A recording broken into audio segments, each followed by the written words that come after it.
Mr. Fred Marriott on Galen Street in Newton.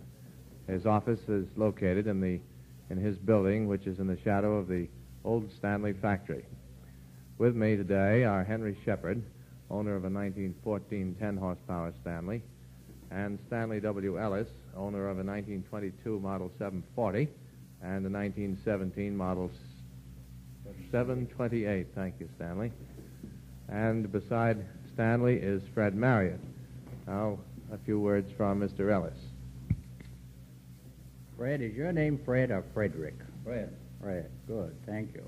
Well, as I'm sitting here beside you, I'm looking across your roll-top desk, and I see a photograph on the wall of two men who look absolutely the same. They look alike, same beard, same clothes, same expression. Who were those men? One was F.A. Stanley and F.O. Stanley. Was it true that you couldn't tell them apart? It was almost impossible for me to tell them apart, for I've been with them for quite a while. How long? Over a year before I could tell them apart. Well, how did you tell them apart? If I wanted to make sure, I would just tell a little joke, and if one said, gee, cracky, it was F.E. If one said Godfrey Mighty, it was F.O. Is it true that their signatures were identical? You could not tell them apart. That must have made business rather difficult. Well, I'm looking at other pictures over here, and I think I'll let Henry Shepard speak about some of these other pictures on the wall of your office.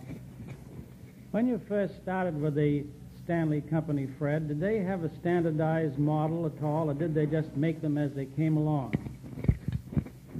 Well, they had the standardized model. What was the first standardized model? It was the type of the first automobile. And about what year? In 1898. When they first made those, were they considered reliable, or did you have to have an awful lot of adjustments made as you went along? Why, there's a new, in the new form, why, there was quite a lot of adjustments to be made. Did those cars have a siphon, the first ones? No, they did not. Didn't you put siphons on people's cars for them? I did. How did they work out? They worked very nicely.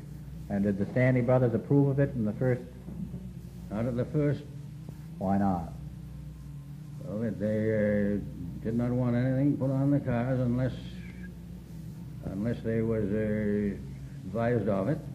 Yeah. Didn't you sometimes get in trouble because you put things on people's cars they didn't know about? I did. What sort of trouble, Fred?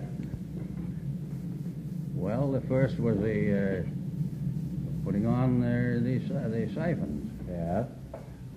What did Mr. Stanley do? Pour water in with a tall hat? Well, they supplied the tank fillers with collapsible rubber buckets. Yeah. Same type as you'd see an old opera hat, you know. How far could they go in a tank of water? Well, they figured they used to get about a mile per gallon. Yeah. What about the first real race in one of these little cars? What was the first one you ever drove in a race of any kind? First one I ever drove in a race was my own, a little Model B, a Model C. And what year was that? In 1904. Well, that's a long time ago. Where was the race? Where was it? That was on a hill climb on Commonwealth Avenue. I imagine a race in 1904 in which a Stanley participated. It was probably a pretty exciting affair, and we can guess what car was the winner. Would you tell us, Fred, and tell us what the other cars were that took part in that race? Well, there's some numerous cars. Gas cars also? All gas cars, see. Yeah. Was yours the only steamer? I was well, we had 3 Stanleys there. Was that up the steep hill in Commonwealth Avenue? That was on the steep side, Yeah. yes. Well, how'd it go? What was your time up the hill? Do you remember? I think it was 16 seconds. Well, that's going some. And how much steam did you have? Well, I had enough to blow the car up. I had 12. I started with 1,200 pounds. That reminds me, people are always saying that Stanley boilers will never blow up. Some say they never did, and some say they did. Did they ever? Not to my knowledge. They tried to blow one down at the factory, but all they done was to start the seams on the weld. Well, is that story about blowing all the glass out of the windows in the factory, is that true or not? Well, Not true? oh, the factory windows was taken out, yes, sure. Well, that must have been quite something when that happened. Henry, anything you want to ask? Tell me how in the world the Stanleys dared to try to go up Mount Washington. That was in 1903 or 4, as I remember it. No other car had ever been up the top of Mount Washington, and of course the carriage road was in horrible shape. But yet F.E. took a car up to the top of Mount Washington with his wife, didn't he? F.O., Mr. F.O. Stanley. F.O. F.O. Yeah. Well, how did he ever manage to do it? Well, he managed by stopping considerable time. Well, we've heard of people stopping in Stanley's ever since, but it's not been heard for one thing or another. The water problem, of course, the very small smoke on the pump, and it was a water problem getting up there. Yeah. How long did it take him? Do you remember? I don't just remember the time. Yeah. It's in that book here. How in the world did he ever come down? You take on my 1914 car, the brakes aren't any too good, and of course his car was nearly 10 years earlier than mine. I can't understand how he managed to come down Mount Washington with the little bits of tiny brakes on the rear.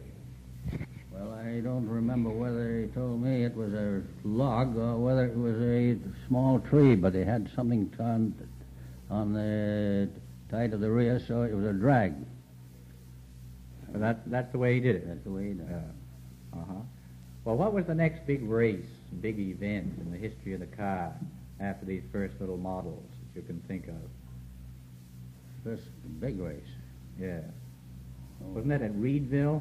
Well, they had cars over to Reedville and all the meets in Reedville.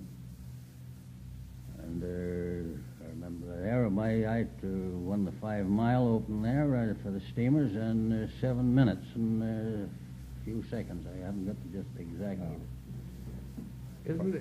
Isn't it true, Fred, that in the early races, if steamers were racing against gas cars, the gas cars didn't stand much of a chance if there was a good steamer there? Well, they didn't on the straightaways, but they had us gun on the turns. Well, would that be because of the full elliptic springing, do you suppose, afraid you'd tip over and that sort of thing? Because they had an underslung body there while we was on top of elliptic springs. Consequently, was on the turns why there'd be so much of a sway. You had to slow down for the curves, and they could keep sliding around the skid. Absolutely. Yeah.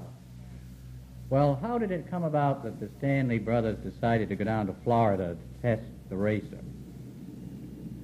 Well, it was the year before Louis Ross was down with his car. Is that a picture of his car over on the wall?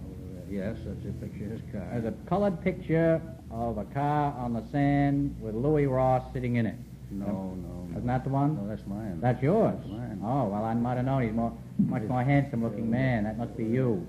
The other one must be Louis Ross over there. Is that it? That's right. Yeah. Was that his own car or a Stanley? No, that's his own car was made out of Stanley fittings, parts, boilers.